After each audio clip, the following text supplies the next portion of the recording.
여러분 안녕하십니까? 7월 2일 JCN 모닝뉴스입니다. 민선 8기 김두겸 울산시장이 어제 취임식을 갖고 본격적인 시정 진두 지휘에 나섰습니다. 새로운 방식으로 과감히 시정을 이끌고 대한민국 최고의 비즈니스 시장이 돼 풍요로운 울산을 만들겠다는 포부를 밝혔습니다. 김영환 기자의 보도입니다. 민선 8기 김두겸 울산시장이 취임식에서 과감한 시정을 예고했습니다. 먼저 에너지와 모빌리티 산업을 새로운 혁신 산업으로 육성하겠다고 밝혔습니다.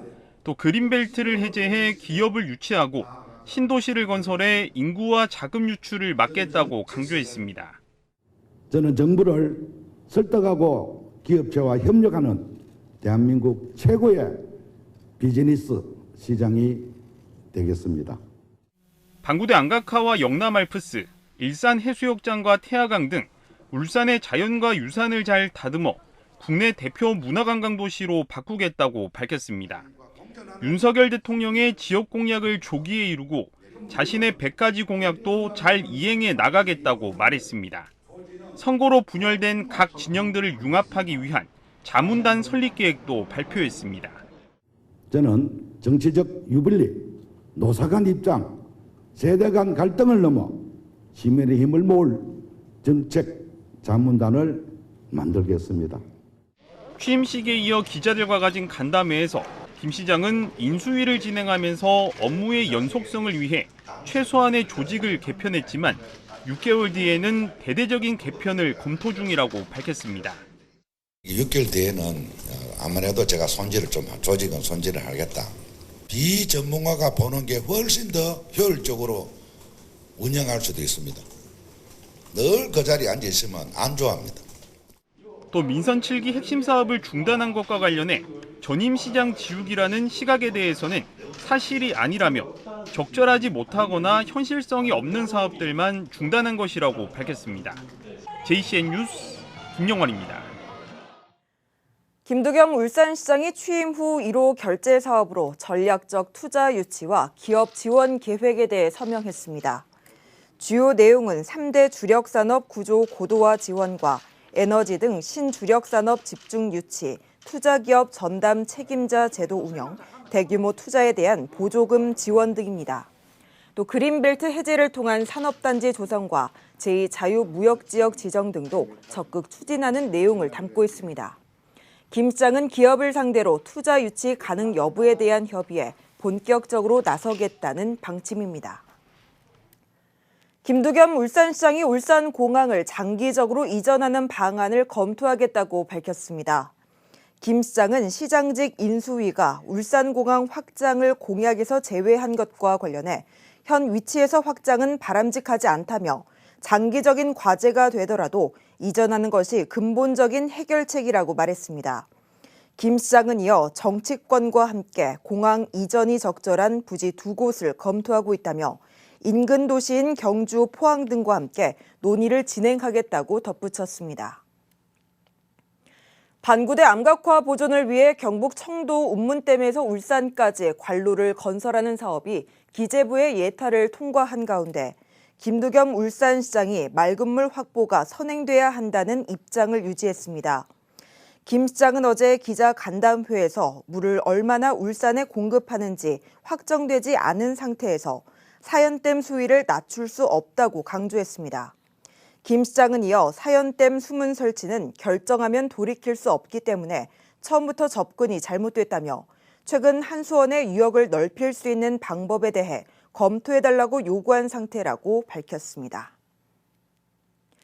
재선 연임에 성공한 노욱희 교육감과 서동욱 남구청장, 그리고 김영길 중구청장과 김종훈 동구청장, 박천동 북구청장과 이순걸 울주군수도 어제 일제히 취임식을 갖고 본격적인 업무에 들어갔습니다. 영상으로 단체장들의 각오를 들어보시겠습니다. 혁신하기 위해서는 우리 어른들의 헌신과 노력이 필요합니다. 교육 공동체 구성원 모두가 우리 아이들의 건강한 성장을 위해 힘을 모읍시다.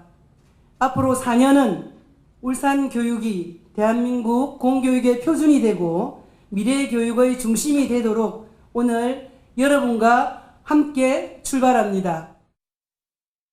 거리벨트를 완화하고 해제하여 교육 환경과 문화, 체육 시설을 접목한 대규모 단지로 개발, 중구의 정주 여건을 개선시키는 마중물로 삼겠습니다. 우리 중구가 더 이상 변방이 아닌 진짜 울산의 중심, 울산의 대표 정주 도시로 위상을 되찾겠습니다. 남구의 새로운 100년을 열어가는 대장정을 시작합니다. 남구에는 새로운 변화가 필요합니다. 새로운 남구는 우리가 믿는 미래이기도 합니다. 모두가 함께 꿈을 꾸면 그 꿈은 현실이 됩니다. 32만 국민 여러분과 원팀이 되어서 울산의 중심에서 당당히 미래를 열어가겠습니다. 조선산업 어려움 속에서 3만 4천 명이 한꺼번에 쫓겨나는 아픔을 겪은 지역이기도 합니다. 생활 안전망을 촘촘히 꾸려내는데 그 역할을 다할 수 있도록 하겠습니다. 노동기금 조성을 먼저 하겠다는 말씀을 드리고요. 교육, 사회, 문화, 복지, 체육, 인프라를 빨리 갖추어서 삶의 질을 높이는데 그 역할과 책임을 제대로 할 수 있도록 하겠습니다. 맨 위 동네인 이화에서 저 아래 연포 신전 마을 구석진 골목 안까지 무엇이 필요한지 제 신발 밑창이 다 닳도록 밤낮 없이 열심히 뛰고 또 뛰겠습니다. 제 힘의 근원은 우리 국민의 뜨거운 응원뿐입니다. 우리 북구의 새로운 도약에 제 열정을 다 바치겠습니다. 국민의 생명을 중시하고 사회적 약자를 보살피며 삶의 희망을 주는 국민 행복 시대를 활짝 열도록 하겠습니다. 언제나 진정성을 갖고 국민과의 소통을 통해 군정의 변화의 새바람을 일으키도록 하겠습니다. 2012 울산 국제 아트페어가 울산 전시 컨벤션 센터에서 개막했습니다. 이 국제 아트페어는 지난해에도 울산에서 열렸지만 올해는 지난해보다 2배 더 커진 규모로 열려 많은 시민들의 발길이 이어지고 있습니다. 심은홍 기자가 다녀왔습니다. 생동감 넘치는 색감의 작품이 눈에 띕니다. 폴리 염화 비닐을 소재로 만든 재활용 작품입니다. 업사이클링 특별전은 울산에서 활동하는 스튜디오 1750 등 4팀이 참여해 특별히 공업도시 울산 지역의 특성을 살려 버려지는 소재를 재활용하고 재구성한 작품을 선보입니다. 이번 울산 국제 아트페어에는 다양한 소재를 활용한 작가의 작품들이 전시돼 있습니다. 이번 행사에는 7개 나라와 국내외 84개 갤러리가 참여하고 3,000여 점의 작품이 선보이고 있습니다. 울산 국제 아트페어는 이제 처음 참가를 하게 되었어요. 워낙 1회 때 컬렉터분들과 또 작가분들 사이에서 성공적이었다는 그런 소문을 많이 듣고 참여를 하고 싶었고, 지난해 열린 제1회 행사에는 관람객 3만 2천 명이 다녀갔고 129억 원의 미술품 거래가를 기록한 바 있습니다.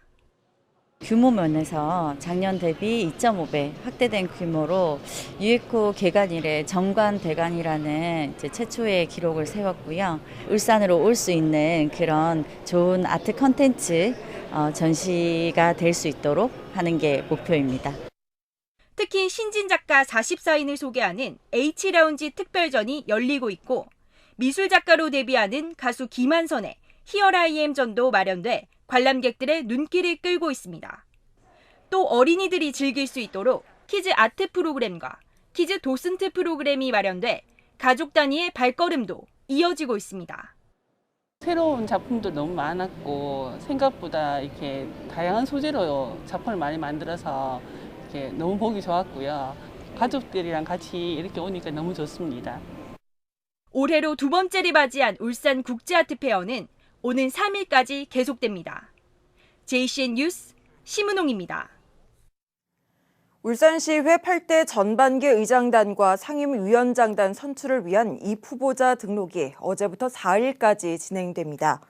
입후보 등록은 마감일인 4일 오후 6시까지 완료해야 하며 오는 7일에 열리는 임시회 본회의에서 무기명 투표로 선출됩니다. 22석 가운데 21석을 차지한 국민의힘이 의장단과 상임위원장 8석을 모두 가져갈 것으로 예상되며 시의장은 김기환 의원이 합의 추대됐지만 나머지 자리를 두고 협의 중인 것으로 알려졌습니다. 민선 8기 울산시가 지난해 시청 앞 정원에 설치한 대형 광고탑 철거에 들어갔습니다. 울산시는 지난 30일 밤부터 대형 광고탑 철거 공사에 들어가 원상 복구할 계획이라고 밝혔습니다. 철거 배경에 대해서는 집회나 시위 발생 시에 광고탑에 오르는 등 안전상의 이유가 가장 크고 유지 비용이 많이 들어 예산 절감 차원이기도 하다고 설명했습니다. 대형 광고탑은 지난해 4월 민선 7기 주요 시정을 홍보하기 위해 설치됐으며 1억 5천만 원이 투입됐습니다. 아동학대가 발생한 어린이집 원장에 대한 지자체의 과징금 부과가 정당하다는 법원의 판결이 나왔습니다. 울산지법 제1행정부 이수영 판사는 어린이집 원장 A씨가 동구청을 상대로 제기한 과징금 부과 처분 취소 소송을 기각했습니다. 동구청은 지난 2020년 A씨가 운영하는 어린이집에서 아동학대 사건이 발생한 것과 관련해 과징금 2,340만 원과 원장 자격정지 3개월을 처분했고 A씨는 처분이 과하다며 취소 소송을 제기했습니다. 재판부는 교사의 학대 행위에 대한 주의와 감독을 했다고 볼 수 없고 청문 절차를 통해 기존보다 감경된 처분을 받았다며 소송을 기각했습니다. 울산시가 올해 폭염 취약계층에 대한 지원 사업을 추진하기로 했습니다. 지원 대상은 독거 노인과 차상위 계층 등 144가구와 사회복지시설 한 곳입니다. 울산시는 12가구의 거주지에 창문형 냉방기를 설치하고 나머지 가구와 사회복지시설에는 양산과 부채, 생수와 여름 이불 등 폭염 대응 물품을 지원할 계획입니다. 엄마들로 구성된 학부모 독서교육지원단이 초등학교 독서 수업에 나섰습니다. 엄마 교사들은 구연동화 교사로 변신해서 아이들에게 책을 읽어주고 전통 놀이까지 함께하면서 좋은 반응을 얻고 있습니다. 이색적인 독서교육 현장을 박정필 기자가 취재했습니다. 울산 남구 대연초등학교 4학년 교실입니다. 친구를 사귀지 못하는 호랑이가 민들레의 도움으로 다른 동물들과 친구가 된다는 내용의 동화구연 수업이 한창입니다. 상황에 맞게 목소리를 바꿔가며 동화구연 수업에 나선 사람은 다름 아닌 엄마들. 호랑이가 왜 친구를 사귀지 못하는지 질문도 하고 아이들은 자신의 생각을 대답하며 자유로운 토론도 이루어집니다. 엄마의 마음으로 읽어주는 것 같아 좀 더 감동적이었고 이야기가 좀 더 마음에 와닿았어요. 선생님들이 와가지고 책을 읽어주시는데 시급나게 읽어주셔서 재밌었고 수업의 재미를 더하기 위해 독서 후 활동에선 종이컵과 실을 이용해 전통놀이인 죽방놀이 기구를 만들어 놀이까지 해봅니다. 제가 전통놀이를 직접 만들고 해보니까 너무 재밌고 동화구연 수업에 나선 학부모 독서 교육 지원단은 모두 16명. 짧은 시간 동화구연 수업을 위해 3개월간 준비 기간을 거쳐 6월부터 수업에 나섰습니다.